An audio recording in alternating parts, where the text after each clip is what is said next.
اللي لسه مجربش الكبده بالطريقه دي فايته كتير والله. احلى صينيه كبده بالبطاطس هتدوقوها في حياتكم، حاجه كده خيال. البطاطس بتكون دايبه في قلب الصوص بتاع الكبده.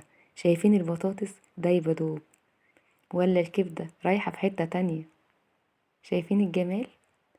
يلا نسمي الله ونقول المقادير. معايا كيلو من الكبده البلدي، معايا 4 فصوص من الثوم والفلفل الاخضر، نص كيلو من البصل، نص كيلو طماطم، 4 حبات بطاطس. هنا الكبده بتكون متقطعه قطع كبيره. بنجيب صينيه على النار نحط فيها الزيت، الدهن بتاع الكبده ده اللي بيشوح البصل معايا. هنا بقى بنبدا نضيف البصل. البهارات معانا فلفل اسود وملح وكمون. الكمون بنضيفه الاخر، الملح بنحطه في الاول عشان يدبل البصله. هنا حطينا الثوم والفلفل الاخضر، واول ما البصله تدبل بنبدا نضيف ليها الكبده.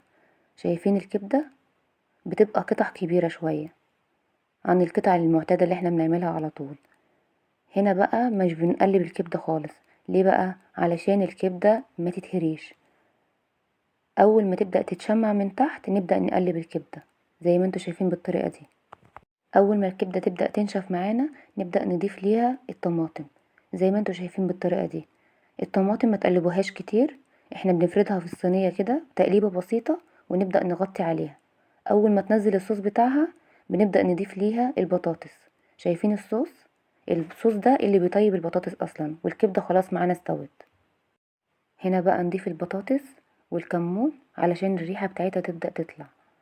بنديها تقليبه بسيطه ونغطي عليها، واول ما البطاطس تستوي بنديها تشميعه في الفرن، وبتخرج معانا من الفرن زي ما انتوا شايفين بالطريقه دي. احلى صينيه بطاطس هتدوقوها في حياتكم. انا اسماء الحمامسي، يا رب اكون عند حسن ظنكم. لايك وشير.